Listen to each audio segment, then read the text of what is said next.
Bonjour à toutes et à tous, bienvenue dans Smart Impact, l'émission de celles et ceux qui font de la transformation environnementale et sociétale un axe fort de leur stratégie. Et voici le sommaire, c'est Laurent Favre, le patron d'OP Mobility, l'ancien Plastic Omnium, qui sera l'invité du grand entretien.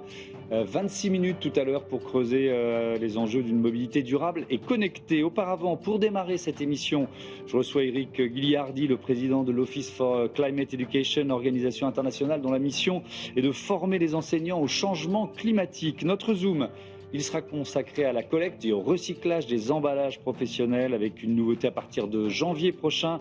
La REP, la responsabilité élargie du producteur, prévoit un objectif de 10% de réemploi des emballages industriels, commerciaux et de la restauration grand format. Et puis, dans notre rubrique Startup, je vous présenterai Achareno. C'est une entreprise de courtage immobilier experte dans la rénovation énergétique. Voilà pour les titres, c'est parti, c'est Smart Impact.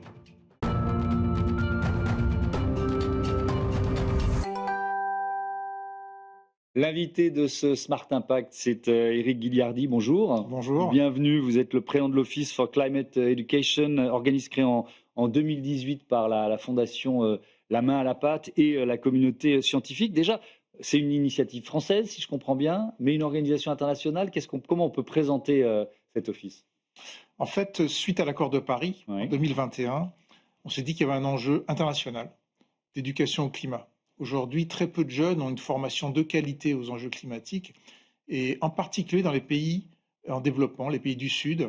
Et donc, l'OCE est né tout de suite avec une vocation internationale, même si c'est effectivement une initiative qui est née de la communauté française, mais un lien avec la communauté scientifique climatologue, dont je fais partie, internationale. Oui, vous êtes scientifique du climat, c'est ça? Voilà, tout à fait. J'ai contribué aux travaux du GIEC il y a une dizaine d'années. Et donc, c'est vrai qu'en est climatologue, on se pose la question où est-ce qu'on peut avoir un impact au-delà de faire avancer la connaissance. Et très clairement, l'éducation aux enjeux climatiques, à la fois le côté scientifique, donc des connaissances, mais aussi les attitudes, les aptitudes pour devenir un citoyen éclairé qui va pouvoir s'emparer de ces défis, me semble essentiel. Est-ce qu'il n'y a pas un peu de lassitude quand on est scientifique et qu'on alerte depuis aussi longtemps et qu'on voit les politiques, parfois les milieux économiques aussi, tarder à prendre conscience de l'urgence du virage? Non, moi je pense que c'est un tel défi que c'est normal que ça prenne du temps. Oui. Peut-être aussi réfléchir dans les discours et la façon d'amener ces défis. On est vraiment dans une période de transition où peut-être l'alerte initiale avec des discours qui ont voulu frapper se termine maintenant, et on passe maintenant comment on s'en empare sérieusement.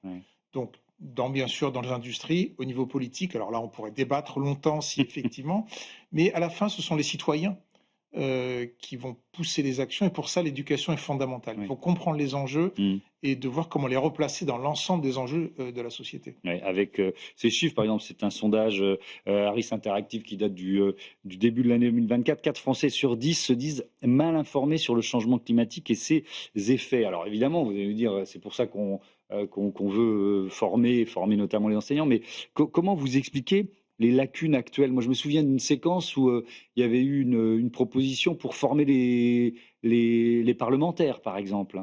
Tout à fait. Oui. Alors, il y a une part de connaissance, c'est d'abord de l'éducation à la science. Oui. Et donc, voilà, beaucoup de nos concitoyens n'ont pas une mémoire, forcément une expérience extraordinaire de l'apprentissage des sciences à l'école. Donc, c'est pour ça qu'il y a vraiment un enjeu d'apprentissage des sciences à l'école. Et la main à la pâte a vraiment transformé le paysage depuis 30 ans. Donc, c'est pour ça que notre ADN vient de cette magnifique initiative. Et ensuite, c'est pas juste des connaissances. C'est aussi, c'est ce qu'on appelle les attitudes, les aptitudes, savoir collaborer, s'écouter, débattre, qui sont des qualités et des savoirs, des connaissances essentielles pour pouvoir agir en société. Donc je pense que c'est à la fois ces connaissances scientifiques qui sont pas simples, il y a besoin de comprendre, mais aussi comment on vit ensemble, quelle société on veut, comment on va avancer. Donc c'est pas facile, c'est normal qu'il faille un petit peu de temps. Est-ce que c'est d'autant plus difficile qu'il y a un contre-discours? Il y a un complotisme qui s'empare notamment de toutes les questions climatiques. À chaque fois qu'il y a une catastrophe naturelle, une catastrophe climatique, quand on peut faire le lien avec le réchauffement climatique, on a un discours complotiste qui naît. En fait, je pense il faut distinguer la science du climat, où il n'y a pas vraiment de débat, de qu'est-ce qu'on fait.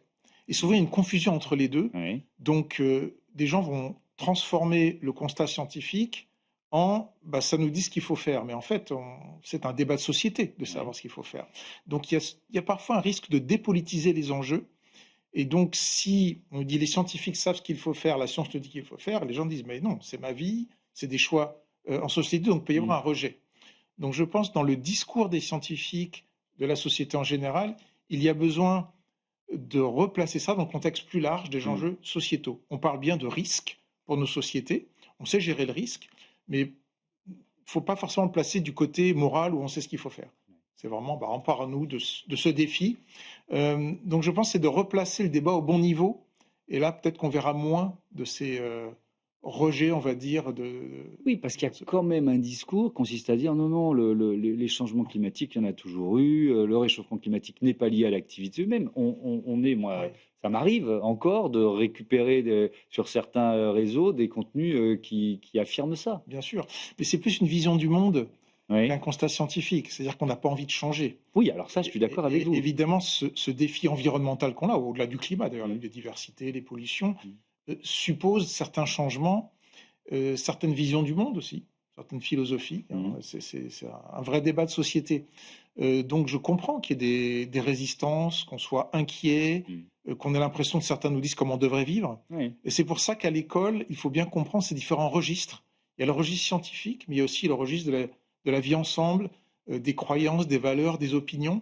Il ne s'agit pas d'en dire qu'une est plus importante que d'autres, mais de comprendre la différence entre ces différents registres pour faire société. Alors le 2 octobre prochain, c'est dans quelques jours, vous lancez le Climasco. Alors c'est quoi le Climasco? Alors Climasco, c'est notre premier projet d'ampleur en France, donc on est très excités, qui va à la fois consister à former les enseignants, apporter vraiment les outils pour que les enseignants puissent enseigner de façon en qualité Oui. et en quantité le climat à l'école. Aujourd'hui, c'est dans les programmes scolaires depuis 2019, mais il n'y a que quelques pourcents d'élèves qui ont une éducation au climat de qualité.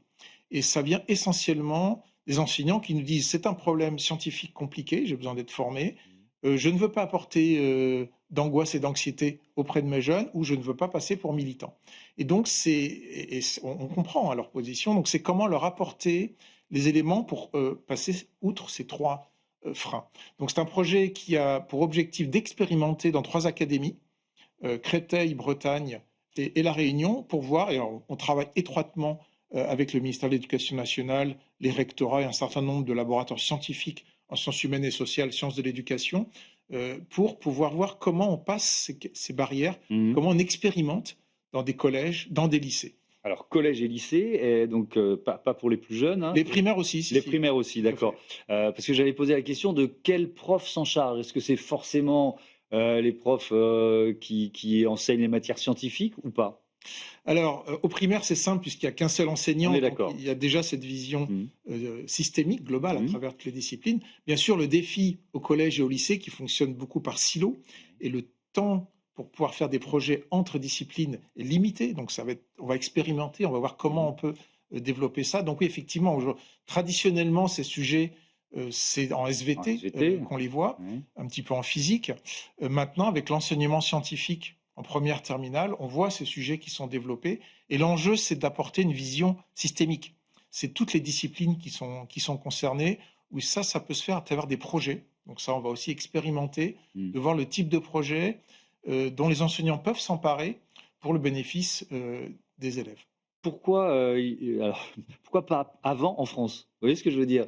Parce que l'OCE existe depuis 2018. Alors, on a bien compris que l'objectif, c'était un objectif international. Mais bon, cette lacune ou cette demande des enseignants existait déjà en France, hein. Oui, alors la France a été pionnière dans l'éducation au développement durable. D'accord. Ça se fait depuis 25 ans. Donc, un certain nombre de choses qui se font, sauf qu'aujourd'hui, ça se traduit par des éco-gestes à l'école, apprendre à trier, ce qui est important, ou d'aller voir la mare dans la cour ou à côté. Donc un manque de vision scientifique, de base scientifique et de vision systémique. Et c'est vraiment ça qu'on apporte en plus, hein. Il s'agit de renforcer avec l'éducation au climat. Et pourquoi la France maintenant? Puisque quand on a créé l'OCE, on s'est dit que le besoin était vraiment dans les pays du Sud, qui n'ont pas forcément le même tissu scientifique, associatif. Et ce qui est vrai, l'essentiel de l'activité de l'OCE se fait en Amérique latine, en Afrique et bientôt en Asie du Sud-Est. Mais en fait, le besoin, il est partout, et dont la France. Et donc, c'est pour ça qu'on lance aujourd'hui ce projet main dans la main avec de nombreux acteurs, en particulier le ministère de l'Éducation nationale. Alors, ma question, elle va être trop générale, mais c'est pas grave, je l'assume. Est-ce qu'il y a des pays réfractaires? Alors, Et notamment, je rajoute quelque chose, en fonction de celui ou celle qui dirige le pays, et de sa couleur politique, et de son engagement. Oui, vous pensez aux États-Unis en ce moment, par exemple. Oui, mais il n'y a pas que les États-Unis. Oui. Hein. Alors, en fait, ce qui est intéressant, c'est que l'éducation au climat a besoin d'être contextualisée. Ouais. C'est d'abord une éducation scientifique. Donc, des pays qui n'ont pas de tradition d'éducation scientifique de qualité vont avoir plus de mal. Ça D'accord. va être moins dans les cultures. Ensuite, il y a besoin d'adapter aux réalités éducatives et au contexte social, culturel, local. Donc ça, c'est ce travail que fait l'OCE, qui va partir d'un rapport du GIEC, la base scientifique, mais les adapter localement. C'est des projets qui vont durer plusieurs années, travailler avec des acteurs locaux.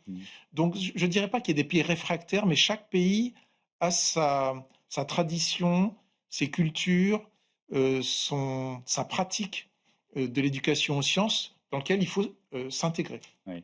Et je repose la question, parce que vous disiez tout à l'heure qu'il y a certains profs ici en France qui disent « Ah, mais j'ai peur d'y aller parce qu'on va m'accuser d'être de parti pris ». Sous-entendu, tu votes pour tel parti, vous votez pour tel parti, c'est pour ça que vous voulez nous faire ce cours sur le... donc ça peut être une critique qui a été exprimée déjà auparavant dans certains pays. Ah tout à fait, mais ça, alors, le premier exemple, c'est évidemment les États-Unis, où le climat est devenu extrêmement politisé. Et qui antagonise le pays. Qui antagonise. Je ne connais pas d'autres pays où ça sera à ce point. D'accord. Alors, je ne les connais pas tous, mais c'est vrai que les pays dans lesquels on intervient, il y a moins, c'est plus une méconnaissance des enjeux. Il y a une appétence, très clairement. Aujourd'hui, au niveau des Nations Unies, il y a à peu près la moitié des pays qui ont dans leur programme scolaire le mot climat, ce qui est nouveau. Avant, c'était 20%, ça augmente. Et tout l'enjeu, c'est de transformer ce mot dans le programme scolaire en pratique dans la classe de qualité. Et ça, c'est pour justement éviter que les enseignants aient l'impression d'être militants. C'est un vrai enjeu. Avec une dernière question, il va nous rester une minute. Sur effectivement, vous l'avez évoqué, et on se pose souvent dans ce Smart Impact la question du discours collectif. Qu'est-ce qu'on a loupé? Comment on peut le faire évoluer? On a d'abord, il y en avait sans doute besoin, été très anxiogène au moment du constat. Comment ça peut devenir un projet collectif? Parce que c'est un projet potentiellement exaltant de réussir ce défi. Comment on réussit à faire évoluer ce discours? Ça doit être une de vos questions principales. Bien sûr, on travaille beaucoup sur l'éco-anxiété. Donc là, c'est comment justement ne pas en générer ou la limiter. Et en fait, aujourd'hui, on travaille sur 3 plans. D'abord, enseigner ce que c'est. Quand on ne connaît pas quelque chose, c'est angoissant. Alors quand on se dit, le changement climatique fonctionne comme ça, ok, je comprends. Donc ça, c'est une première chose. Ensuite, permettre l'expression des émotions. C'est essentiel que les jeunes puissent exprimer, est-ce que je suis en colère, est-ce que je suis inquiet, qu'ils puissent s'exprimer collectivement et puis ça permet d'aller au-delà des émotions et ensuite apprendre à agir. Faire des projets en classe, apprendre de l'agentivité, on va dire, c'est-à-dire se transformer en un acteur. Et moi, je vous rejoins complètement, je pense que ce défi environnemental est terriblement excitant. C'est une période incroyable qu'on vit et il faut transmettre cet enthousiasme aux jeunes plutôt que les discours qu'on entend souvent de fin du monde ou d'angoisse générée. Il fallait peut-être passer par là, mais aujourd'hui, on est passé à autre chose. Merci beaucoup, Éric Guilliardi. À bientôt sur Be Smart for Change. On va suivre ce Climasco avec intérêt. C'est l'heure du Zoom de ce Smart Impact, le recyclage des emballages pro au menu.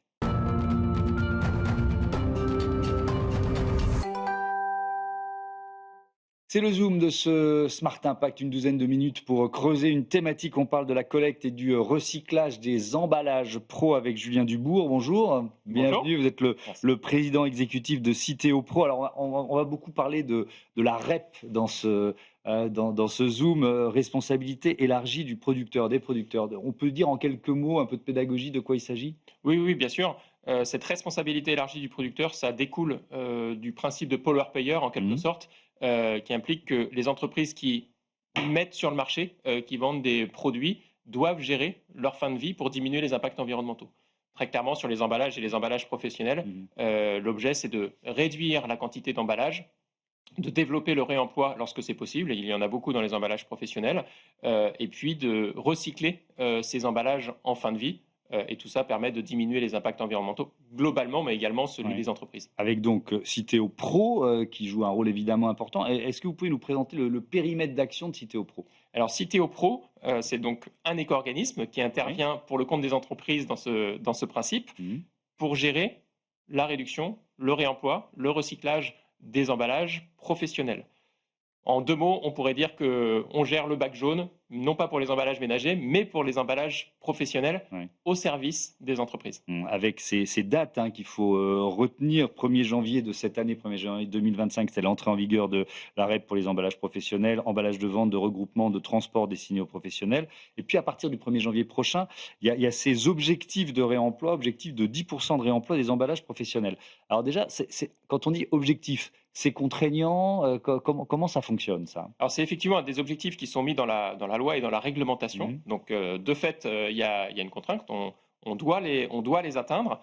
Il y a déjà beaucoup de choses qui existent, puisque les entreprises n'ont pas attendu la mise en place de cette filière REP pour recycler leurs emballages, pour développer les systèmes de réemploi. Mais sur certains sujets, on est encore loin du compte. Sur le réemploi, par exemple, aujourd'hui, on estime qu'on est à environ 7% de réemploi dans les emballages professionnels. Il faut atteindre 10%, mais dans un temps très court. Oui, puisque ça rentre en vigueur au 1er janvier prochain, on est bien d'accord. Et donc là, l'objectif de la mutuelle qu'est Citeo Pro en tant qu'éco-organisme, c'est de mettre ensemble les différents acteurs, les entreprises, les opérateurs, les fabricants d'emballages, pour aller avoir des actions complémentaires et permettre d'aller vers cet objectif de 10% sur le réemploi. Mais si l'objectif n'est pas atteint, il y a des sanctions?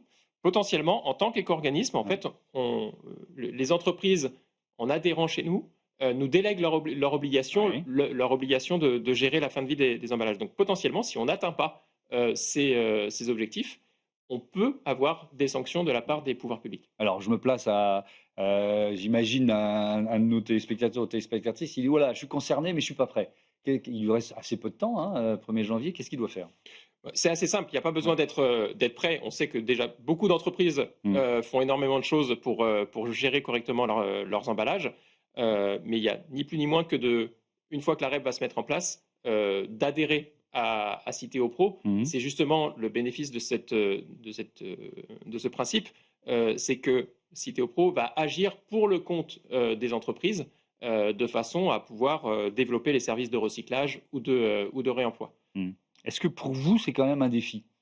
C'est un grand défi. Aujourd'hui, donc Citeo Pro, on opère déjà sur une partie des emballages professionnels, sur la partie des emballages de la restauration, donc tous les emballages qui finissent chez le restaurateur ou la restauration collective. Mais c'est beaucoup plus large que ça. Les emballages professionnels, c'est environ 7 à 8 millions de tonnes d'emballages à usage unique, 10 millions de tonnes d'emballages réemployés. Donc c'est une très grande REP et qui concerne toute entreprise, tout secteur d'activité, parce qu'à partir du moment où une entreprise vend un produit, généralement, il y a un emballage professionnel qui va autour. Donc c'est très large, donc c'est un vrai défi de pouvoir avoir une bonne compréhension des différents secteurs d'activité de façon à pouvoir s'intégrer dans le business model des entreprises. L'objectif, c'est bien d'accompagner les entreprises, c'est pas d'apporter une couche administrative au-dessus. Est-ce qu'il y a une dimension d'éco-conception? C'est-à-dire, est-ce que dans cette évolution, dans cette transition, il faut maintenant, et peut-être que ça a déjà été fait par certains, éco-concevoir les produits et les emballages qui vont avec? Vous voyez ce que je veux dire? Pour produire moins d'emballages, pour qu'ils soient plus facilement recyclables, etc. Oui, très clairement. Il y a vraiment 3 endroits où on peut 3 leviers pour diminuer l'impact environnemental. C'est de réduire la quantité d'emballage. C'est bien de l'éco-conception, parce que c'est facile à dire, mais l'emballage, il est conçu pour résister à des forces, etc., protéger le produit. Alors, donc, même si de temps en temps on reçoit des colis, on se dit oh là là, mais pourquoi il y a tant de couches d'emballage? Mais sinon, c'est quand même prévu pour protéger ce que le consommateur ou l'entreprise va récupérer. Donc, il y a bien un sujet de réduction. Il y a un sujet de réemploi, je les prends un petit peu dans l'ordre du bénéfice environnemental que ça a, de développer du réemploi pour faire en sorte d'éviter à chaque boucle d'utiliser un nouvel emballage. Et là aussi, ça ne peut pas se faire tout seul. Une entreprise qui va réfléchir au réemploi, si de son côté, elle met en marché un emballage réemployable, mais qui n'a pas le système de retour, par exemple, ça ne va pas marcher. C'est là la vertu de l'éco-organisme qui intervient en tant que mutuelle, c'est de pouvoir mettre les acteurs ensemble pour pouvoir développer cette boucle collective. Qui dit réemploi, dit nettoyage, par exemple. Est-ce que ça suppose que la filière s'adapte Bien sûr, oui, sur leur emploi. Alors, lorsque l'emballage réemployable n'est pas en contact avec le produit, pas nécessairement, Ouais. mais effectivement, il y a un enjeu de nettoyage. Et sur les emballages professionnels, on est en train de le découvrir en discutant avec les acteurs. On ne peut pas faire n'importe quoi, parce que si un emballage, un fût, a reçu un produit chimique et puis ensuite va recevoir un produit alimentaire, Oui. voilà, c'est des choses sur lesquelles il va falloir faire extrêmement attention et de bien scinder les boucles de réemploi en fonction des secteurs d'activité. Alors, on peut s'appuyer sur ce qui s'est passé dans la filière restauration. Depuis combien de temps et quel bilan vous pouvez en faire? Alors, on est agréé depuis 2024 Ouais. sur les emballages de la restauration. Très honnêtement, c'est un peu court pour tirer un bilan. Donc, Si vous dites ça, c'est parce que ça décolle pas assez? oh, c'est pas que ça décolle, mais c'est pas que ça décolle pas, parce qu'on est d'ores et déjà en contrat avec des opérateurs pour aller chercher le recyclage les emballages dans les restaurants et ensuite faire en sorte qu'ils séparent les matières, etc. On a déjà mis en place des actions de sensibilisation des restaurants pour leur dire de bien séparer leurs emballages. Voilà, mais très honnêtement, il y a des choses qui existent. Pour être dans l'amélioration, il faut plus que quelques mois pour en retrouver les bénéfices. Mais on a déjà jeté ces bases de travail et la REP Restauration ne va pas s'arrêter. Elle va se prolonger, mais dans le cadre de la grande famille des emballages professionnels. Comment réagissent les entreprises, les entrepreneurs qui sont concernés? Est-ce que l'une des premières réactions, c'est pas de vous dire: «Oh, encore une nouvelle taxe, quoi, ou encore une nouvelle contrainte»? Ouais, vous l'avez bien. Ouais, c'est ça. Et combien ça va coûter? Bah oui, c'est normal, hein. Et c'est très clair.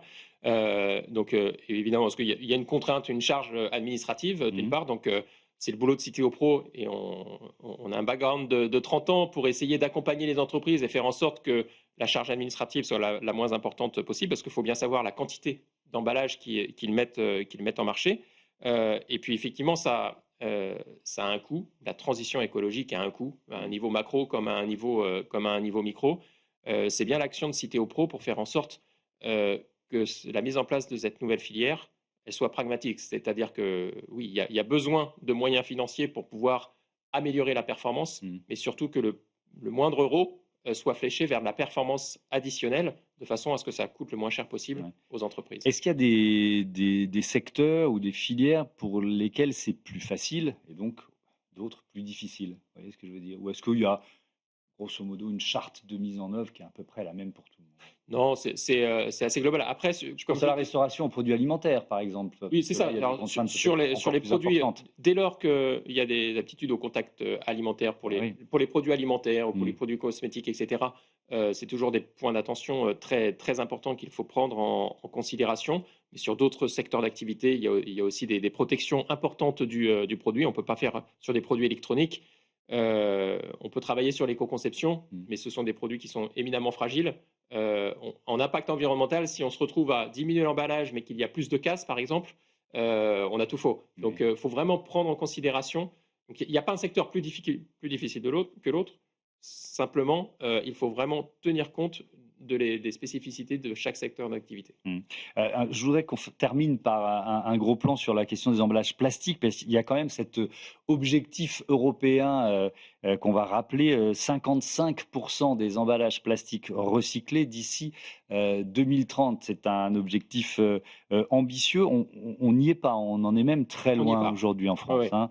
Est-ce qu'il est réaliste, cet objectif? Alors, passer de 26% à 55% en 5 ans, en quelques années, sachant qu'on sait que souvent les derniers kilomètres sont les plus durs à parcourir. C'est un objectif qui est vraiment très, très ambitieux. Nous, on a la conviction qu'il ne faut pas se précipiter non plus. C'est une nouvelle filière qui se met en place. Les entreprises font déjà beaucoup. Donc, on a un enjeu de collectivement monter en compétences, donc mettre en place la traçabilité, bien comprendre là où il y a de la performance additionnelle à aller chercher, là où les entreprises peuvent mieux trier à la source pour avoir une meilleure qualité de recyclage. Et c'est ensuite, en faisant ce constat, que l'on pourra vraiment trouver les bons leviers, encore une fois, dans les différents secteurs d'activité, pour atteindre ou se rapprocher le plus possible de cet objectif ambitieux. Merci beaucoup, Julien Dubourg. À bientôt. Merci Thomas Guy. Sur Bismart for Change, on passe au grand entretien de ce Smart Impact. C'est la rubrique Prêt pour l'impact. Le grand entretien de ce Smart Impact avec Laurent Favre. Bonjour. Bonjour. Bienvenue, vous êtes le président d'OP Mobility. Alors cette rubrique, elle est intitulée Prêt pour l'impact. C'est un mot qu'on utilise un peu à toutes les sauces. Qu'est-ce qui signifie pour vous, comme chef d'entreprise, et puis pour la stratégie de votre groupe, l'impact? L'impact, d'abord, directeur général d'OP Mobility, pas président. Je fais attention aussi à ça. Non, l'impact, c'est évidemment le sens qu'on donne à tout ce qu'on fait, finalement. Donc, c'est la raison d'être du groupe, c'est ce à quoi on veut contribuer. Et puis, c'est la façon également d'embarquer les collaborateurs. Donc, c'est la conscience qu'on a qu'il n'y a pas de succès d'entreprise sans être capable d'embarquer les collaborateurs. Et les collaborateurs veulent participer à l'histoire d'une entreprise qui a des ambitions élevées en termes d'impact sur l'environnement, d'impact sur la société, d'impact sur la liberté de mouvement, quand on parle de la mobilité par exemple, mais liberté de mouvement en respectant évidemment tous les enjeux planétaires dont on a parlé probablement. Évidemment. On va évidemment parler de ces enjeux avec cette note pour la seconde année consécutive OP Mobility qui a obtenu la note la plus élevée du CDP, le Carbon Disclosure Project, pour ses actions en faveur du climat. Si on remonte un peu dans le temps, quels efforts, quelles stratégies il a fallu déployer pour arriver à une note qui est la meilleure note? Alors, la note, comme vous le dites, c'est le résultat d'un travail fait par les équipes depuis de nombreuses années. Donc, c'est justement cette conscience du fait qu'on est dans une société qui évolue, qu'on a des règlements climatiques qui sont avérés. Et Open Mobility, on est dans la mobilité. Donc, la mobilité, c'est aussi la liberté. Par contre, la mobilité, elle a un impact fort, négatif aujourd'hui, sur l'environnement. Et donc, évidemment, on a fait le choix de dire que la liberté individuelle passe par la mobilité. Donc, on ne veut pas comme idée ou comme principe pouvoir réduire la mobilité ou la capacité de chacun d'entre nous de bouger. Par contre, il faut le faire différemment. Donc, c'est toute une stratégie à la fois sur les types de produits qu'on développe, investissement dans l'hydrogène pour avoir une mobilité plus verte, les types de matériaux qu'on utilise dans nos produits, des matériaux recyclés de plus en plus, par exemple, mais également la façon dont on produit. On a 152 sites de production dans le monde chez OP Mobility, et puis des sites R&D, et on a décidé il y a quelques années d'être les leaders dans la décarbonation de notre production. Donc cette année, nos sites seront neutres en carbone sur la production, et on embarque également nos fournisseurs, parce qu'on a 30-40 000 fournisseurs qui ne sont pas forcément tous au même degré de maturité. Donc voilà, c'est un projet d'entreprise. Parfois à ces fournisseurs, sinon ça ne fonctionne pas. Vous voyez ce que je veux dire? C'est toujours une question de pression entre le donneur d'ordre et le fournisseur. C'est-à-dire que le donneur d'ordre a une ambition et le fournisseur, est-ce qu'il peut suivre? Le fournisseur ne peut pas toujours suivre, et puis le fournisseur n'est parfois pas capable de mesurer aussi. Le CDP, c'est qu'on mesure, et pour mesurer, il faut avoir des indicateurs qui soient clairs, et certains de nos fournisseurs, les plus petits, ne sont pas capables forcément de mesurer. C'est des moyens qu'il faut mettre en face également. Donc, il y a toute notre équipe achat qui travaille avec les fournisseurs, à toute une première phase qui est d'expliquer pourquoi on le fait. C'est d'expliquer comment eux pourraient le faire, et puis de les embarquer. Et le cas échéant, si jamais on ne peut pas les embarquer, de faire des choix qui vont à l'encontre de certains qui ne veulent pas jouer le jeu. Oui, effectivement. On va rappeler quelques chiffres clés. C'est près de 39 000 collaborateurs. Le chiffre d'affaires 2024, 11,6 milliards d'euros, 28 pays, une quarantaine de centres R&D, et puis plus de 150 usines. Est-ce qu'il y a, vous décriviez un peu ce maillage, mais est-ce qu'il y a eu une usine pilote dans laquelle vous avez pu tester ce qui fonctionne le mieux? Vous voyez ce que je veux dire, pour atteindre les objectifs que vous vous êtes donnés? Alors, on s'est donné... On peut prendre une mauvaise route aussi, des fois. Tout à fait. On s'est donné des objectifs ambitieux dès le début. On avait déjà chez OP Mobility, depuis quasiment 20 ans, un projet qui s'appelait Top Planet. Et Top Planet, c'était bien avant justement cette prise de conscience, on va dire, du dérèglement climatique. Mais Top Planet, ça voulait dire, on va essayer de réduire l'énergie qu'on dépense au quotidien pour produire ce qu'on a à produire. Donc on avait plein de ce qu'on appelle des best practices dans les sites, à savoir comment les sites le font plus ou moins bien. Alors après, c'était pas avec autant d'urgence que ce qu'on a pu mettre. Donc on a pris les meilleurs sites qui existaient. On a travaillé avec Schneider Electric, pour pas les nommer, en disant tiens, on va regarder ce qu'on fait dans nos sites, et on a bâti une sorte de standard en disant c'est comme ça qu'on veut produire. Et on a commencé à mesurer chacun de nos sites, donc les 150 sites, sur l'application de ces standards-là. Donc les aider, les pousser, et puis mettre aussi à chacun des patrons d'usine un objectif sur l'atteinte de ces objectifs, un objectif également financier pour sa part de rémunération. Donc c'est un mélange de ce qu'on avait déjà, ce qu'on a pu utiliser d'une entreprise amie Schneider sur les expériences qu'ils ont, et puis après on l'a déployé. Est-ce que c'est à la fois évidemment un engagement, mais aussi une demande de vos propres clients?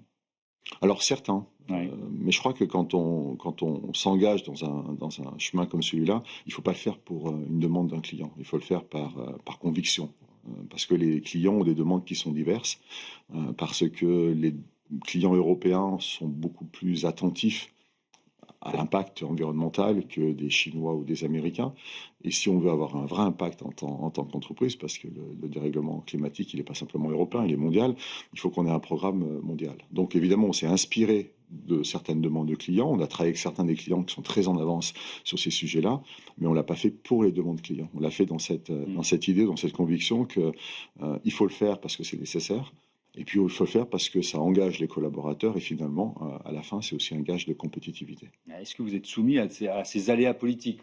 Il y a des États-Unis, quand on a un pays qui change de majorité, c'est les électeurs qui l'ont choisi, et qui fait de l'environnement une sorte d'épouvantail, ou de la lutte contre le réchauffement climatique une sorte d'épouvantail. Je caricature à peine. Comment ça impacte justement la stratégie d'une entreprise comme la vôtre? Je pense que, sur des sujets comme cela, je pense qu'il ne faut pas que ça nous impacte justement. Vous parlez du dérèglement climatique, mais on a les mêmes sujets aux États-Unis avec la diversité, par exemple. Oui, bien sûr. Or, on ne va pas arrêter nos programmes de diversité, d'essayer de promouvoir des profils divers et notamment féminins, parce que l'administration a changé. C'est le sens de l'histoire, il faut le faire, donc on le fait.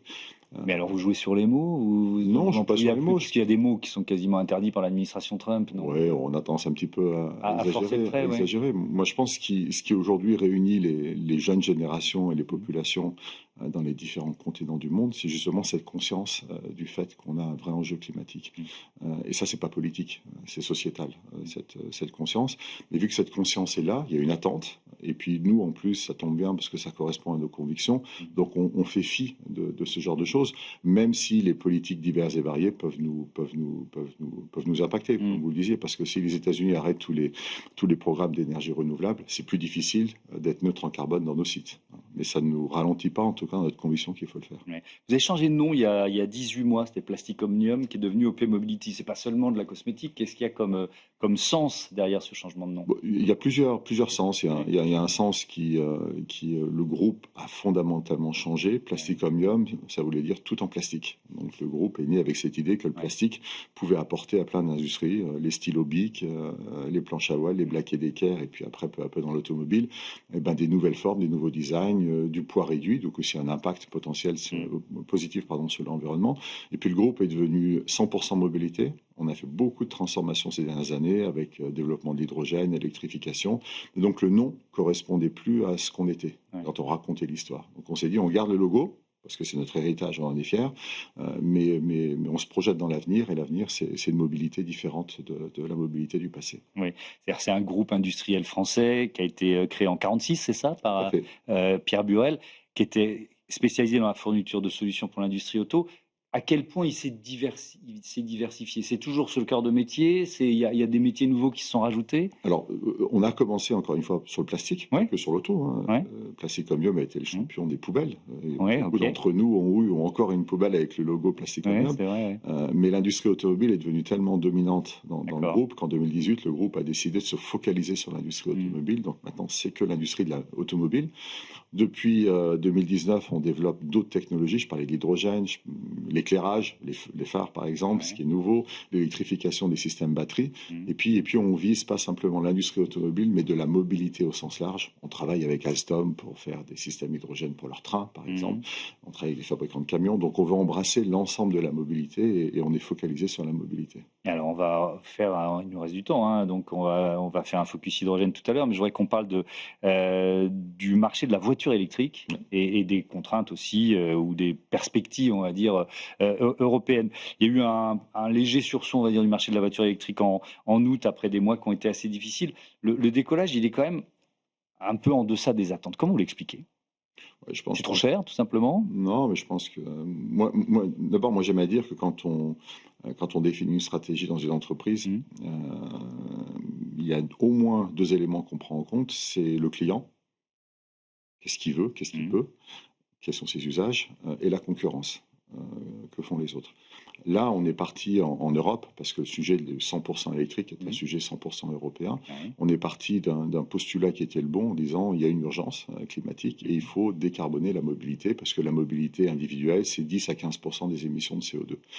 Donc soyons très, très, très engagés, très ambitieux, et puis définissons cette stratégie. Avec une seule technologie à terme, le tout électrique, qu'on ne maîtrise pas en plus, particulièrement en Europe.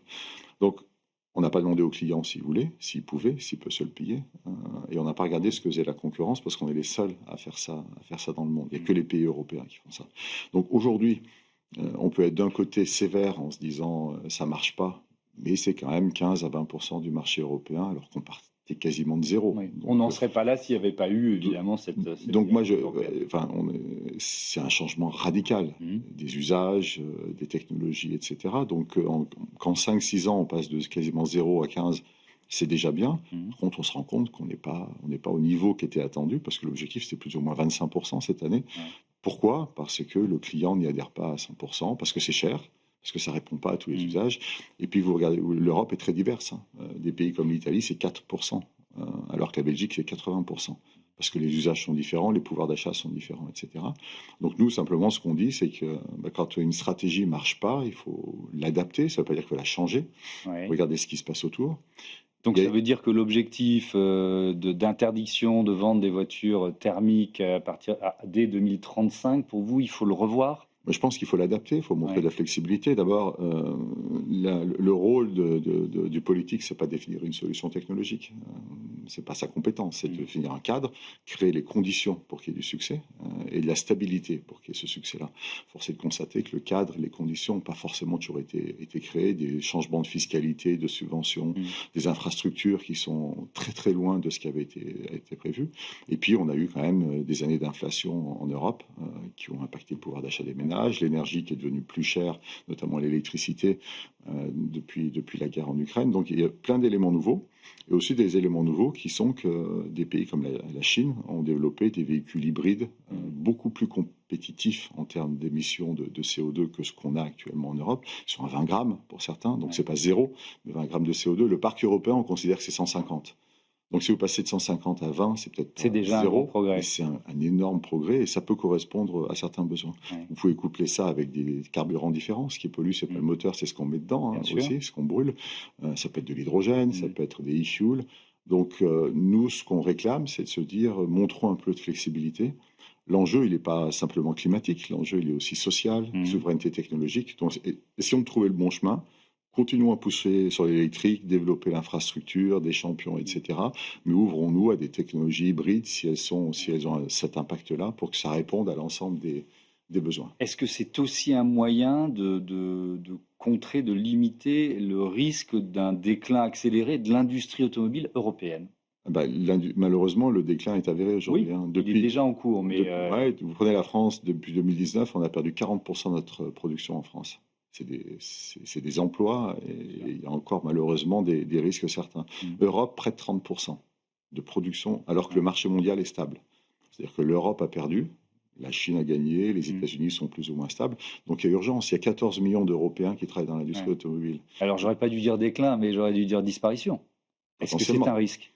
La disparition, c'est peut-être un petit peu exagéré, mais 14 millions, c'est quand même le tissu industriel européen est très dépendant de l'automobile, parce que c'est les matières premières, c'est l'acier, c'est tous les fournisseurs. Une grande partie de tout ce qui est brevet est aussi déposé pour l'industrie de la mobilité, puis après est utilisé pour d'autres types d'industries. Donc c'est des enjeux à la fois sociaux, environnementaux, technologiques, de souveraineté également. On ne peut pas dépendre d'autres puissances pour la mobilité, qui doivent nous amener à se dire comment on arrive à concilier ces injonctions qui ne sont pas si contradictoires que ça, entre le besoin du consommateur. Le parc européen a 13 ans maintenant. On n'a jamais eu autant de vieilles voitures, parce que les gens ne trouvent pas dans les véhicules neufs ce qui correspond à leurs usages et à leurs moyens. Donc comment est-ce qu'on lie les enjeux climatiques, la réalité du pouvoir d'achat, Mmh. notre responsabilité sociale, et puis les enjeux technologiques long terme de dépendance ou d'indépendance. Il y a une prime de 1 000 € pour l'achat d'une voiture électrique avec batterie européenne qui a été annoncée par le gouvernement Bayrou juste avant la chute du Premier ministre. Alors vous dites quoi? C'est petit, c'est efficace, c'est insuffisant? En France, on a changé 15 fois de fiscalité en 5 ans. Mmh. Donc la prime, peut-être qu'elle est là, puis dans 3 mois, elle s'arrête. Un industriel, il investit pour le temps long. On n'investit pas pour 6 mois. Mais quand vous changez 15 fois de fiscalité en 5 ans, ça veut dire que là, il y aura ça, puis peut-être que dans 6 mois, il n'y aura plus. Donc, celui qui a investi dans la batterie, il a besoin d'avoir de la visibilité, comme nous dans l'hydrogène, comme plein d'autres activités. Donc oui, ça peut aider, ça peut doper, mais c'est pas pérenne. Donc, ce qu'on veut, c'est un cadre clair, de la stabilité, de la visibilité, et puis après les ingénieurs de l'industrie européenne trouveront les bonnes solutions pour décarboner tout en répondant aux besoins du consommateur final. Je vais m'appuyer sur une de vos citations pour lancer le chapitre sur l'hydrogène. La décarbonation de la mobilité ne doit pas se limiter à une seule technologie. L'hydrogène, l'électrification et d'autres solutions doivent coexister pour répondre aux besoins variés des marchés. Ça veut dire que vous croyez toujours au développement de l'hydrogène parce qu'il y a un certain nombre d'inconnus ou d'incertitudes. Il y a beaucoup d'incertitudes, évidemment, mais nous, on est persuadés d'une chose, c'est qu'il faut abandonner cette idée qu'une solution va répondre à tous les besoins. Ouais. On a vécu dans un monde où on utilisait des énergies fossiles et on avait un moteur à combustion avec du diesel ou de l'essence et que ça correspondait à tous les besoins. Maintenant, on a tous compris que l'avenir n'était pas aux énergies fossiles et qu'il fallait développer d'autres alternatives. Et d'autres alternatives vont être multiples. Parce qu'il n'y a pas une alternative qui répond à tous les besoins. Parce qu'on parle aussi quand on parle d'électricité, il faut produire l'électricité, il faut qu'elle soit verte. Tous les pays ne sont pas dans les mêmes conditions dans le monde. Il y a certains pays qui ne pourront jamais produire assez d'énergie verte pour l'électrique. Donc l'avenir est à la multiplicité des technologies. Et dans ce cadre-là, il ne faut surtout pas opposer les technologies, mais il faut voir qu'est-ce qui peut être complémentaire. Donc moi, personnellement, je pense que les voitures à batterie pour les villes, c'est l'avenir. Parce que en plus c'est pratique à conduire, c'est confortable, c'est agréable, etc. L'hydrogène, c'est plutôt pour les mobilités plus lourdes. Gros véhicules pour les camions. Ouais. Quand vous prenez un camion de 40 tonnes, la batterie c'est entre 10 et 15 tonnes. Donc si vous avez déjà une grande part qui est prise par la batterie, l'objectif du camion c'est de transporter autre chose que la batterie. Donc là, pour les longues distances, probablement que l'hydrogène est intéressante. Les trains, par exemple, je citais le fait qu'on travaille avec Alstom, avec Siemens pour des systèmes batterie aussi.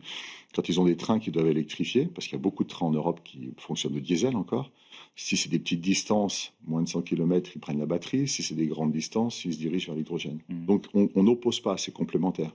On parle de véhicules hybrides rechargeables, on peut tout à fait imaginer que plutôt que de mettre de l'essence, on pourrait mettre de l'hydrogène dans la voiture et donc être complémentaire.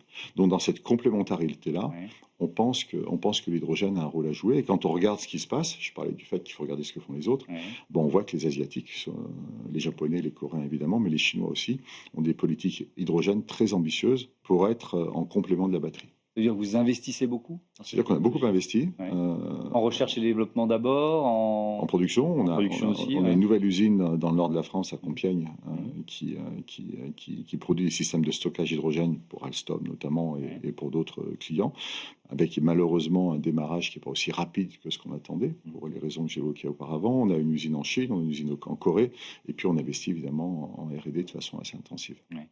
Est-ce que cette filière a forcément besoin de la puissance publique française et européenne? C'est-à-dire que est-ce qu'elle ne se développera pas sans une contribution forte des pouvoirs publics? Ça dépend de ce qu'on appelle contribution. Si on parle de subventions, moi, je ne suis pas forcément favorable à des subventions. Je pense que la puissance publique doit créer les conditions. Et les industriels doivent prendre leurs responsabilités, investir, etc. Les subventions, c'est pas pérenne. Les conditions, créons les conditions pour qu'on produise de l'hydrogène en Europe, pour qu'on crée l'infrastructure pour que l'hydrogène soit transporté vers les usines, vers les points de recharge, etc.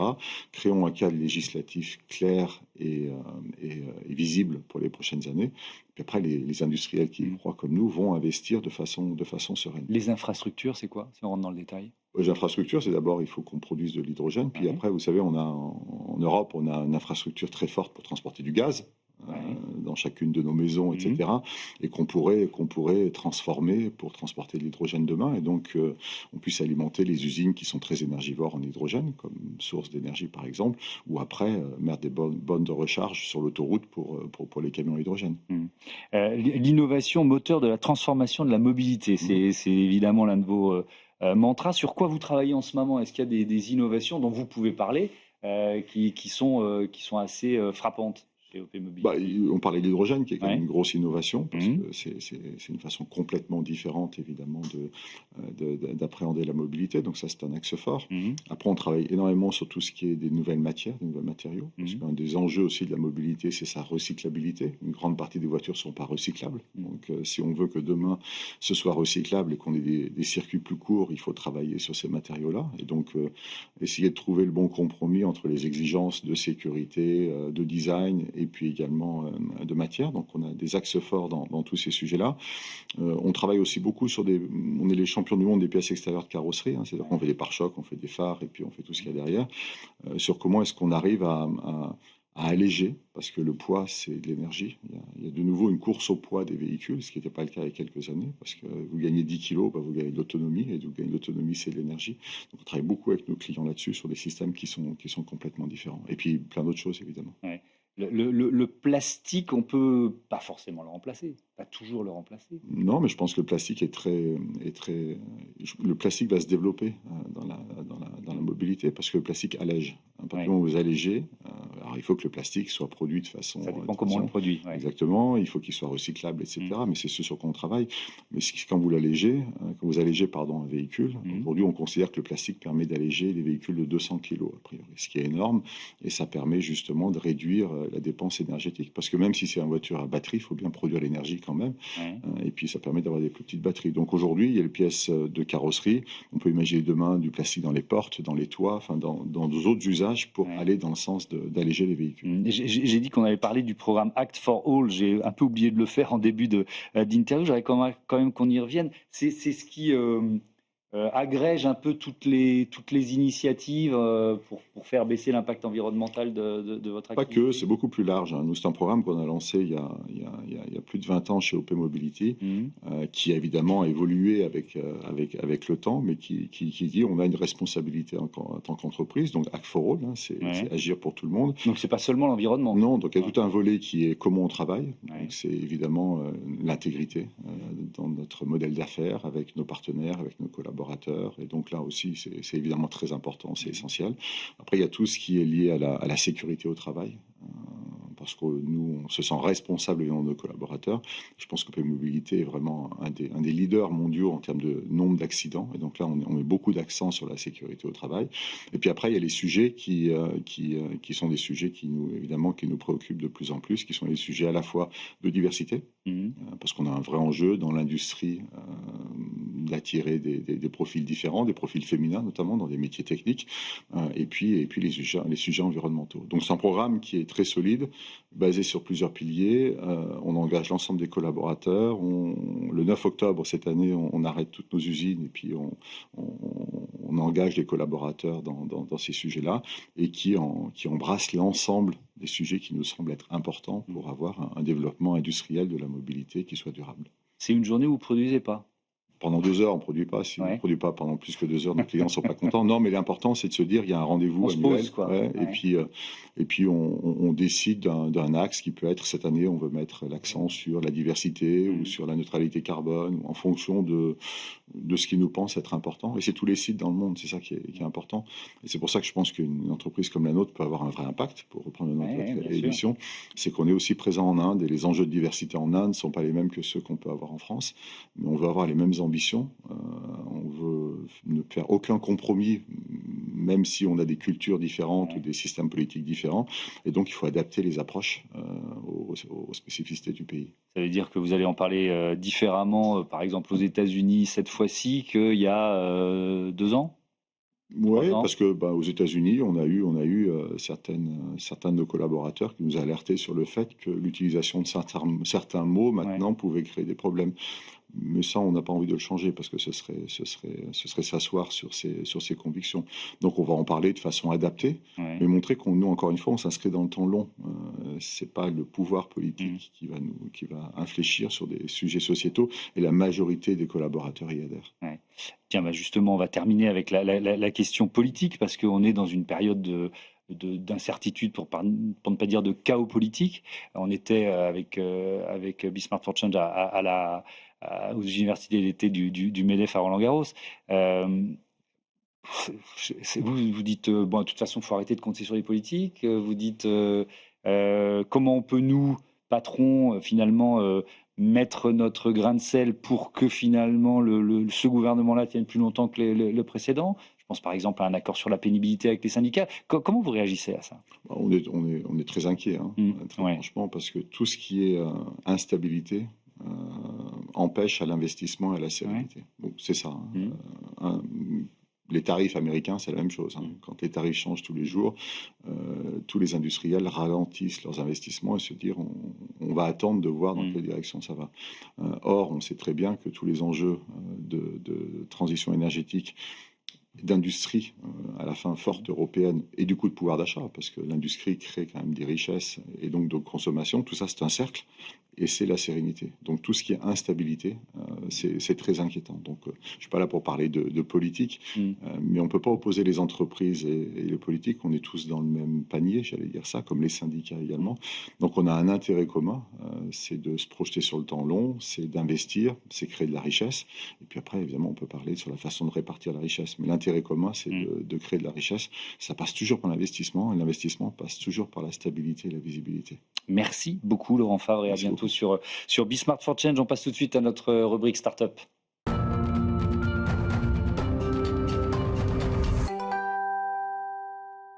Smart Ideas, c'est notre rubrique consacrée aux startups et à l'innovation. Et je vous présente mon invité Alban Vangaver. Bonjour. Bonjour, merci. Cofondateur d'Achat Réno. Vous l'avez créé en juin 2024 avec Sabine Paillusson et Victor Bossard. Et avec quelle idée?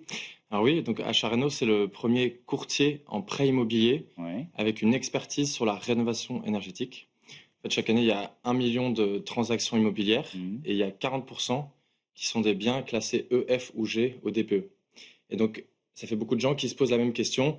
Qu'est-ce que je dois faire comme travaux? Combien ils vont coûter? Et surtout, comment est-ce que je les finance? Et nous, on s'est rendu compte qu'il n'y avait pas d'interlocuteur qui était capable de bien accompagner ces acquéreurs-là. La plupart des courtiers ou des conseillers bancaires ne maîtrisent pas ce sujet qui est très technique. Et donc, Achat Réno, c'est tout simplement le premier courtier qui s'est spécialisé sur ce sujet de la rénovation énergétique. Et alors, si on rentre dans le détail, votre offre de service, c'est quoi? Qu'est-ce que vous proposez? Donc, c'est une mission de courtage. Le métier, c'est assez classique. L'idée, c'est d'obtenir le prêt immobilier pour l'acquisition du bien. Mais nous, on vient aussi obtenir le financement pour les travaux. Donc ça passe par beaucoup de subventions. On entend beaucoup parler de MaPrimeRénov'. Il y a les règles qui évoluent beaucoup. Et il y a aussi les prêts, en fait, des prêts à taux zéro, des prêts bonifiés. Et donc en fait, l'idée, c'est quand on achète aujourd'hui un logement classé E, F ou G, on souhaite faire des travaux parce qu'il y a des contraintes réglementaires, il y a les factures énergétiques, le confort. Et les banques, en fait, de moins en moins souhaitent financer ces biens-là quand il n'y a pas de travaux. Et donc nous, le but, c'est d'accompagner les acquéreurs dans l'obtention du financement de l'achat et de la réno, ou Achat Réno. Alors justement, MaPrimeRénov' qui a été suspendu pendant quelques mois, il y a toujours cette incertitude politique. Est-ce que ça a eu concrètement des conséquences pour certains de vos projets, pour une entreprise comme la vôtre? Alors complètement, en fait, j'ai un peu envie de dire que c'est la fin de la récré en termes de MaPrimeRénov'. Il y a eu des moments, enfin là, très récemment, on a eu des projets où il y avait jusqu'à 63 000 € de subventions. Et donc c'est très conséquent. La rénovation énergétique, ça coûte très cher, mais on avait ces subventions qui venaient accompagner les ménages pour réaliser leurs travaux. Et là, les subventions sont déjà beaucoup moins importantes qu'avant et moins accessibles avec les contraintes budgétaires de l'État. C'est réservé aux ménages les plus modestes. Mais il y a toujours des subventions qui existent et des montants quand même toujours intéressants. Et il y a aussi, pas seulement les subventions, il y a des prêts, notamment les prêts à taux zéro. Nous, notre clientèle de base, c'est plutôt dans les zones détendues, donc en dehors des centres-villes de grandes villes. Donc là, il y a le prêt à taux zéro dans l'ancien et ce qu'on appelle aussi l'éco-prêt à taux zéro. Donc c'est des prêts que la banque fait pour financer les travaux qui sont sans intérêt. Et donc, évidemment, ça vient réduire vachement la mensualité des acquéreurs, le coût de crédit, et ça a un impact hyper important sur le taux. Donc nous, grâce à cette maîtrise des dispositifs, on arrive à optimiser le plan de financement. Mais ces prêts à taux zéro, ils ne concernent que les ménages les plus modestes ou pas? Non. Alors c'est pour tout le monde. Oui et non, ça dépend. D'accord. C'est pour ça, il y a plein de dispositifs qui Oui, on existent. s'y perd, hein. Les banques lancent à chaque fois des nouveaux dispositifs. La machine prend un peu du temps à se mettre en place. Mais globalement, par exemple, l'éco-prêt à taux zéro, 50 000 euros à taux zéro, disponible indépendamment du niveau de revenu. D'accord. Et pour les propriétaires, les futurs propriétaires occupants ou les propriétaires bailleurs également. Donc en fait, c'est disponible vraiment à tout le monde. Ouais, et c'est lié au type de travaux qu'on va Voilà. engager, c'est ça, hein. Donc Les c'est travaux de rénovation énergétique. exactement. L'éco-prêt à taux zéro, c'est réservé aux Ouais. travaux de rénovation énergétique. Est-ce que ça veut dire que c'est forcément des travaux d'ampleur? Je pense à ça par rapport à ma prime rénov et au fait Ouais. que est-ce que ça peut être sur une partie ou c'est je retrouve pas le terme, mais un Oui. projet global, quoi. Oui, rénovation globale, Ouais. ampleur, Ouais, c'est ça. performante, il y a plein de mots Ouais. différents, mais dans l'absolu, beaucoup des dispositifs sont orientés de plus en plus vers ça, et c'est une bonne chose parce que quand on achète un bien, si on fait juste une pompe à chaleur, on change les fenêtres, on va pas avoir un réel impact sur le confort, ce que je disais, les factures, la valorisation du bien, et de plus en plus, on cherche à s'engager sur des travaux importants, et donc les dispositifs s'alignent là-dessus. Ouais. Et nous, notre but, c'est justement d'orienter, de savoir en quoi le ménage est éligible et optimiser ce plan de financement. Est-ce qu'il faut, et est-ce que vous y participez, former les agents immobiliers? Ah ben, on en a fait des formations, c'est d'ailleurs la première chose qu'on a fait. Ouais. Nous, on est arrivé dans ce marché, on s'est rendu compte que la rénovation énergétique, c'est un enjeu énorme, on en parle tout le temps, mais ça va pas du tout assez vite. Et nous, on s'est intéressé tout particulièrement au moment de l'acquisition. Voilà, je disais, il y a 1 million de transactions immobilières chaque année, 40% c'est des biens EFG, et dans certains secteurs, c'est 60 à 70%. Donc en fait, c'est la majorité des biens qui sont vendus, parfois, sont des biens passoires thermiques. Et donc, tous les acteurs de la transaction sont confrontés, et les agents immobiliers, c'est les premiers qui accueillent le futur propriétaire dans son logement et qui va devoir lui dire quels sont les travaux qu'ils doivent faire, combien ça va coûter. Et donc, nous, on les a formés pour qu'ils soient mieux capables d'accompagner. Et maintenant, notre positionnement, c'est vraiment sur cette partie courtage, l'accompagnement en tant que courtage. On a fait nos premiers clients, ça s'est super bien passé. Donc là, on est prêt à accélérer sur cette partie donc de mission de courtage. On s'est rendu compte qu'il y a beaucoup de courtiers qui n'ont pas pris ce sujet-là en cours.